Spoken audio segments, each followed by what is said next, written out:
Welcome, proxies. It's your boy Josh, and I'm very, very happy to present to you today the Remielle Full Access Guide.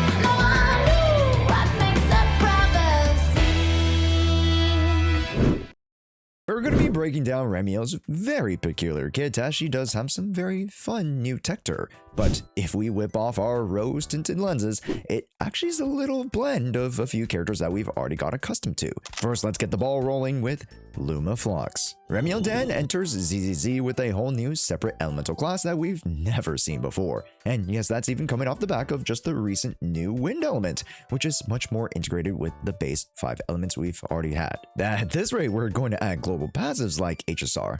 I guess we'll see in December, won't we? Our beautiful Angel Void Hunter brings in the new Lumiflux attribute, a whole new light-based element to allow her to copy other elements. Specifically, she'll take on the form of whatever element comes after her in rotation, just like how I'll become anything she needs me to be. Please, I'll do anything for... If folks are familiar with Jshoea's candy shots, which are available to be infused with the assisted character's element, this is Remielle Dan at her core. And so if we have a physical character like Jane Doe, see how much more anomaly damage we get raw versus what we'd have when Remielle is active.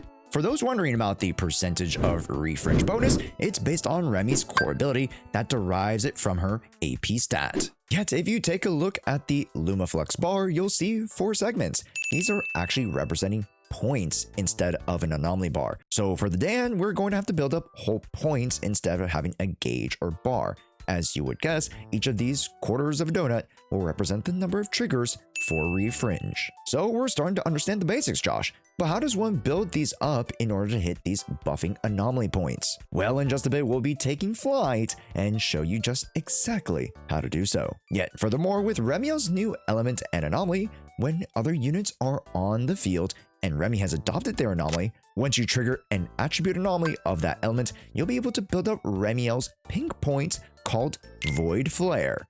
They will eventually create an instance of Luminize, Remielle's version of an Abloom. No, Zox, not Bloom, a Bloom. But within the flow of our offense, we won't be seeing these Luminizes individually, but together in bursts once we activate Remy's more flashy attacks. Now you might be wondering, Josh, how are we going to activate these Lumiflux anomalies? And what about these sick cutscene attacks? I need to see the juggle. Well, now that we've established Remielle's new element, it's time to get into the first main gimmick of the Danster, called the Phase Flow. This is going to be our 6th, maybe 7th character to perform some sort of phase or form shift, but the closest character we can relate this to is our Kanto Queen, the Chaotic Fried Rice, Astriao. Now with her, all we have to do is just utilize our EX special to enter the idyllic cadenza state, to have her essentially post up as our backup singer, whilst providing all of her amazing bonuses and buffs. For Remielle, that's essentially what she is going to be doing as well with her enhanced EX special called the Radiant Turn. When she reaches the full bar of floating radiance, you can hold down your special button after any special attack variation, especially her classic EX special called the Dawn Exaltation, to have her enter into Phase Flow, by which she'll take to the skies to start passively assisting in combat. And instead of just tossing out cute little stars, Remy will start to fire down laser beams of Lumin, which each time she attacks, she'll gain an instance of a Lumiflux build-up point. Other ways to gain points is simply by performing a chain attack or EX special to automatically gain 2 points, or going through her basic string, which is wildly inefficient, but she does whip out the lightsaber. So do with that what you will. Now you might be wondering, how are we going to get her down from that ungodly height? Well, there are a few different ways. First is to have her run out of her floating radiance, which is again the bar that you see here. It essentially acts as her timer, as this stance is finite. And if you do not perform any attacks or follow-ups with Remielle, she will be recalled automatically. But just because her and Freerin considered 10 years a side quest doesn't mean we got time for that. Instead, what you want to do is have her build up 3 Lumiflux attribute reactions, again called Refringe, as we spoke of before. Remielle will be building her Lumiflux separately, and once the enemy is under her status, any follow-up anomaly will be refringed to deal additional damage and cause you to consume 1 point of Lumiflux to create a Void Flare point, represented by, again, the pink points. Once Remy has built up 3 points of these refringe instances, she will have a highlighted prompt around her to which you will be able to assist into her and launch her assist attack called the Flower and Feather Dance, which is this cutscene here, as she soars around the enemies, dealing a ton of lumen damage, and ends the attack by hitting this pose straight out of the 14th century to trigger Lumen Eyes, her big burst of damage. The damage of which is based on the anomaly buildup of Void Flares individually. As you can see, there's a difference in the damage potential of each in this practical example. But as you guys can see, we did not actually consume the points, so how are we going to use them? Well, after you launch your resist skill, Flower and Feather Dance, you'll gain a status called the Luminous Reflection. You can then launch her re-entry skill with a beautiful looking cutscene by holding basic to launch the Fleeting Grace attack. This will consume all 3 of the Void Flare that we had just used in order to rain down flashes of light, triggering another instance of Luminize. This will also help to restore some of the gauge for Remielle and deplete the 3 stacks of pink points you had, essentially starting you at the beginning. Note that if you do not have the Luminous Reflection status, you'll actually perform a slightly lesser version of the attack that is half of the multiplier value. So please make sure that you go assist skill to basic hold for Dan. And just to cover our bases, the last way to exit your Remielle airplane mode is to activate her chain attack. We'll talk about the stun state in just a bit, but to give you a recap here, when you enter the flight state, you'll want to push 3 anomalies to trigger your refringe bonus courtesy of the Lumiflux attribute.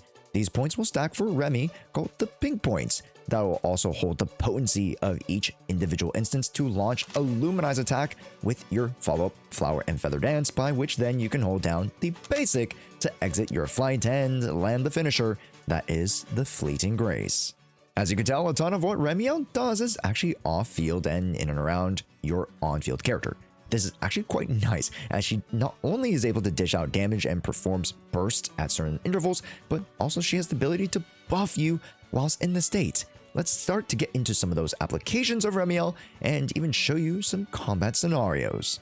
So, when you are in the phase flow state, per how many anomaly units you have on the team, and let me tell you, 9 out of 10 doctors suggest you run triple anomaly because the offensive bonuses are just warranted. On base, Remielle with 3 anomaly units, the additional passive she has will grant you a total 1600 attack bonus to the team.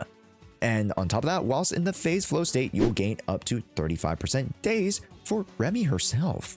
Yet you thought I was done? There's one more thing having 3 anomaly units is good for, and that's your refringe scaling. As when you have 3 anomaly units on the team, your coefficient for refringe scaling goes up by a strong 10%, which, to put in context, at high-end Remy builds is almost doubling your potential percentage.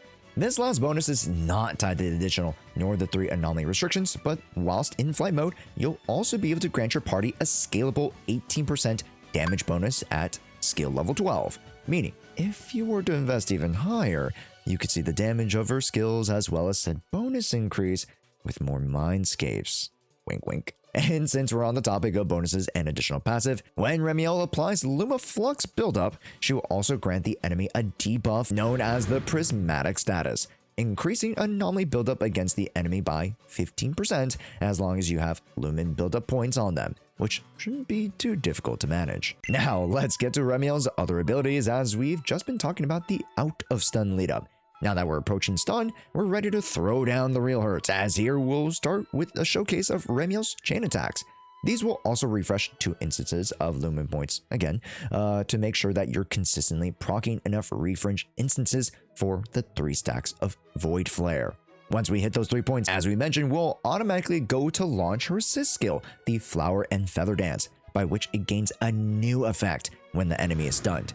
This will then increase the stun duration by 3 seconds. This is integral to the team as this allows for enough extra time for an instance of Remielle's ultimate, the Dazzling Curtain Calls. This alliterative attack will have Remielle fan out her wings and hit us with an impact frame to blast the enemies with a whopping 290% damage multiplier of a Luminize attack. And let's be honest, if they didn't unalive from that, they're going to be left with permanent blindness from the blinding light that is her Miku Beam. So let's show you how to do just that as we move our way over to the Combat Showcase.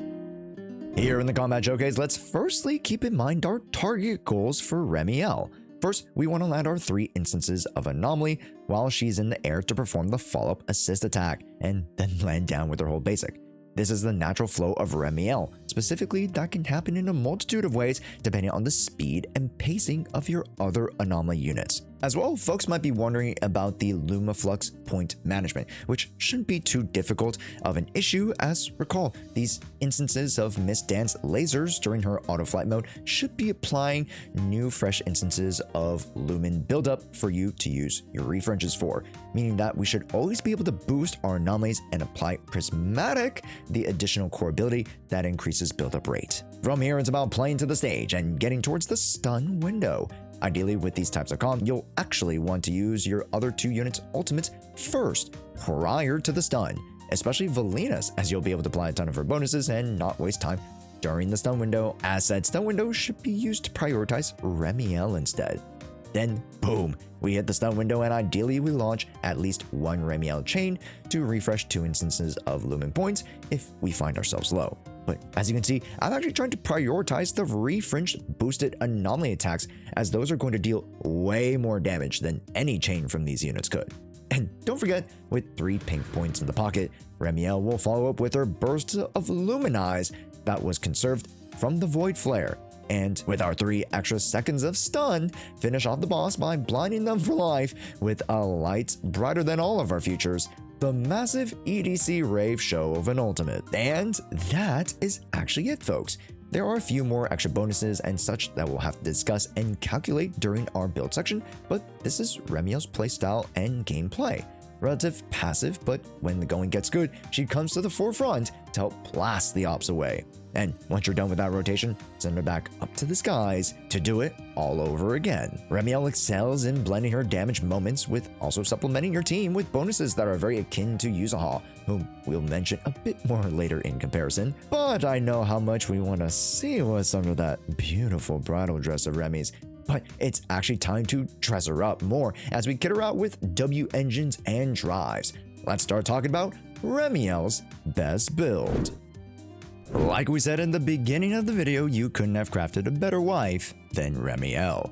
But just because something is perfect doesn't mean you don't have to work for it. But let's go through Remielle's build necessities before we show you the wardrobe of options. First, Remielle's going to want to invest into 2 main things: attack and anomaly proficiency. The usual for most anomaly units. Yet simple doesn't mean easy, as she is going to be one of our most difficult units to build, starting with that devious additional core passive requirement. Recall earlier in the video we mentioned that Remy grants a base 1600 attack bonus when there are 3 anomaly units in the squad. That doesn't just come for free, as you are going to be taking 40% of your initial attack to do so, meaning you are going to need a total of 4,000 initial attack stats in order to get the full buff here.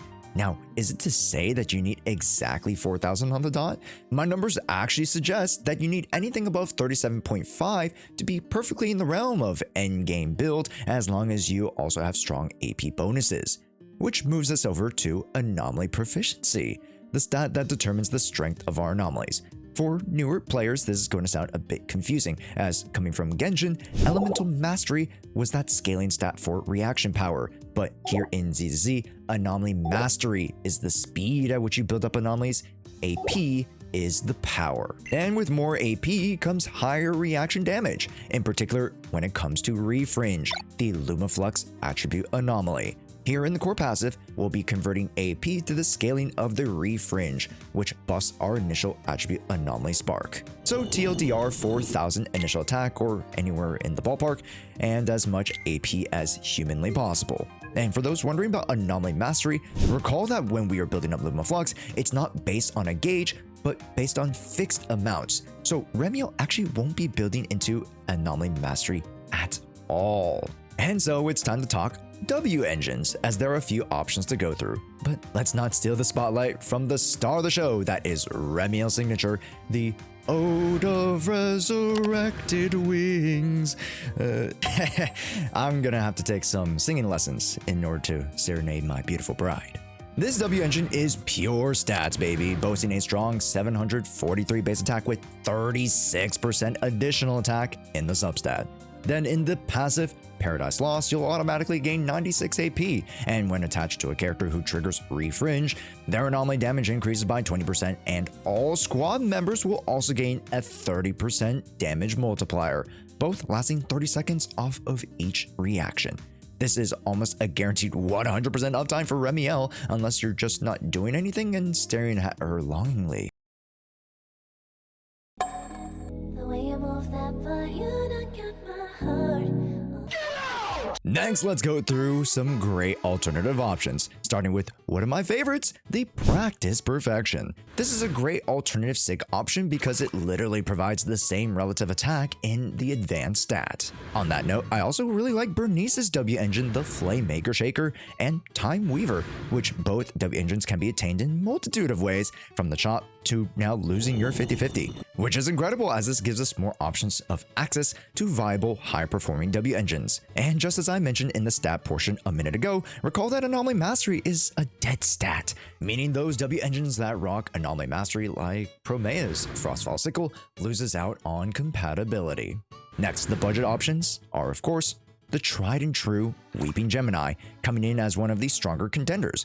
At R5, given around 192 AP, which means if we were to balance out 500 total AP, you could feasibly get around 3,750 to 3,850 attack at the budget, which makes the baseline stat of Remielle just shy of 100 attack points. Actually, really good. The only thing that would be missing are the anomaly damage multipliers, which do contribute a ton to the overall reaction damage. There is also the other options of the Reinforced Gourmet and Roaring Tides if you're just starting out with Zenless, but ideally, if you are new, I would try to aim for one of those higher tier W engines, as Remielle makes it all that much more worth investing into her. But W engines are only one layer of that cake of Remielle Dan. Let's get to drive discs, starting with one new drive set that was just announced, the Feathered Fate. This drive disc honestly is not the most impressive thing at first glance. The 2 set will provide 30 AP, and the 4 set will grant 50 additional AP, and if the character is Lumiflux, will grant 15% anomaly damage bonus for 15 seconds. Yet remains active whilst the unit is off field, like Remielle will be when she takes to the skies in her phase flow mode. So, a drive option that's actually slightly more AP focused rather than attack is a bit curious, but it does seem to add much needed AP for the refringe scaling, as you can see. When we take to the skies at M0W1, this is how much AP we have. Yeah, that's a truck ton right off the bat. As for the 2 Ps to round out the 6 drive discs, you'll either want attack to push towards 4,000 initial, or you can go towards the damage route and give yourself more AP. Ideally, your W engine and substat rolls are decent enough to justify going into AP, but if not, try to get in as much attack as possible. In regards to ult main drive disc sets, you're not going to get another competitive drive outside of this niche pick. As you look across the board, your anomaly drives have built-in anomaly mastery or built-up bonuses that you really just can't take advantage of. The only thing after to mention are the main stats here, which with the signature would be AP on 4 and attack on both 5 and 6 slots. If you're running alt, you might need to go attack on 4, 5, and 6, but again, adjust as you need to depending on your substat rolls and W engine position. And I know we're getting tired of hearing me yap about numbers and nerd stuff, but if you'd like a more condensed version of the build breakdown, here's my infographic guide that I made for all the units in the game. It's an easy breakdown to read through, and I have this guide and others over on our other socials like Twitter, YouTube posts, and of course, Discord. So make sure to stay tapped in to all of those amazing resources and more on those socials. Now it's time to put things all together as we get to the team showcase. Now, because of time constraints and me going to a ZZZ DJ rave set,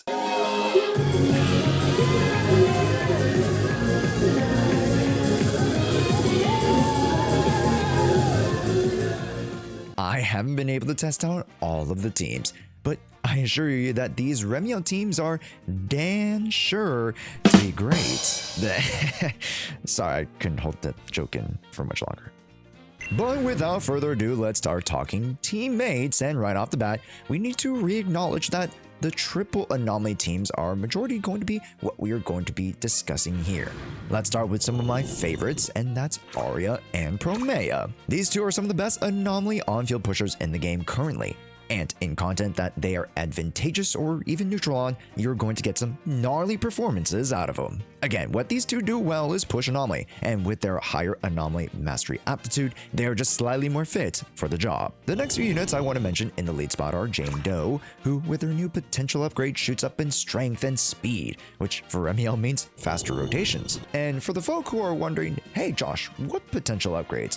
Well, stick around and subscribe to the channel as I'll be coming out with the new Anniversary 3.1 potential upgrade guides for her, Rina, and Nakomata.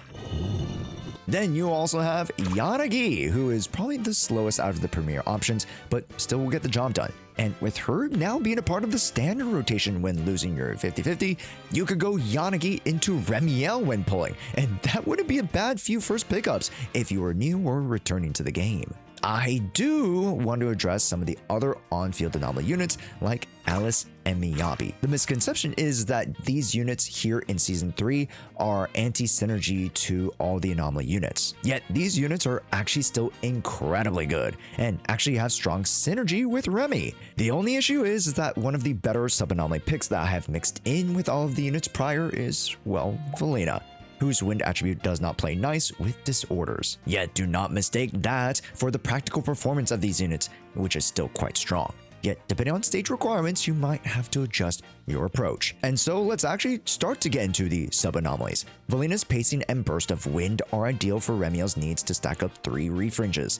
And the other two would be Vivian and Bernice, who at this point have still quite strong and similar pacing in terms of anomaly to which Remielle will still gain strong pacing from. And finally, Grace and Piper. Yes, I've tried them just to amuse the guide, but man, do they not perform as well simply because their rate of anomaly is not as quick nor consistent as the others, alongside them just having less damage potential than the premium options. If you are stuck using these units for your Remy, well, because the Void Hunter is just that strong, you'll clear content, no problem there. But the difficulty might be a bit tougher, especially with endgame content ramping up past 3.1. In conclusion, everyone is technically useful, but of course there's levels to it. Yet Remielle's bonuses to damage, anomaly buildup, and just overall bursts of Lumen Eyes allow her to carry almost any anomaly configuration you can think of. But what if you wanted her to do more? Let's start breaking down the Mindscapes to determine what vertical investments are worth it for you. Sure folks, blindly M16 our beautiful bride would be a no-brainer, but let's actually go through the Mindscapes so you know what you're getting at every step. The M1 starts your battles off right by gifting you 3 Void Flares to fire off a burst of Lumen Eyes off rip. As well, Lumen Eyes will ignore 50% of all target all attribute res, the most we've seen from any character in this category, which, as you can tell, is an absurd number. Then, when using her assist skill, Flower and Feather Bloom, that being the re-entry skill, she'll also gain a cheeky 200 decibels. Nothing crazy, but can help you in times of a pinch when you need those extra few points for an ult in stun. And the box topper of it all, when Remielle is in phase flow state, your other squad members will gain a 10% damage bonus buff. Already we're off to a great start, but the M2 is where things get a little freakier. What I would consider Remielle's ideal investment breakpoint, the M2 called the Fall into Noise grants are Danny Girl, 20% increase to refringe coefficient, essentially doubling what we had from the original core. Then when Anomaly units on the team deal attribute Anomaly damage to enemies inflicted with the Prismatic debuff, the attack ignores 15% target defense, a nice chunky damage bonus across the board. As well, she gains access to increased Lumiflux buildup, aka gaining more points per her hit intervals, which just means more consistency on your refringes transferring into stuns. M3 and M5 are underrated Mindscape investments because, as usual, they are just skill ups. But what's cool is that the damage bonus from being in flight mode comes from the special skill, meaning extra damage on top of getting to the higher Mindscape levels. Speaking of which, M4 is a 12% increase in Luminize damage, and when she enters the field, the 3 Void Flare stacks you would gain from the M1 earlier, well, they're automatically consumed when entering combat and refreshed then again for you, just blasting the enemies with a burst of front-loaded Luminize bombs. And yes, this is probably the most helpful M4 I've seen in a while. Usually, these are stinkers. And lastly, the creme de la creme, Remielle's piece de resistance, the M6 called Lone Feather's Endless Flight. This will grant Remy the ability to trigger Luminize twice when she finishes with Fleeting Grace or Rainbow's End, the hold basic variations. And if the 4th basic of Remielle's string lands, she gains 3 new Void Flares. These being able to deal an additional 25% more damage, which makes bringing Remielle down for portions of the fight, especially in stun, somewhat worthwhile. Overall, I would say that at least M1 is warranted, but across the board you can see how each Mindscape builds off each other, to which if you're gunning for the M6 and Mindscape background, you won't be disappointed. And with that, folks, that is a wrap on the Remielle Early Access Guide. As of the past 2 years, I've had the pleasure of making Zenless Zone Zero guides for you. And man, I just have to thank you for watching and finding value in these silly videos of mine. So happy 3rd year anniversary to ZZ, and I can't wait for what they have in store for the rest of the new season. And don't worry, guys, I didn't forget.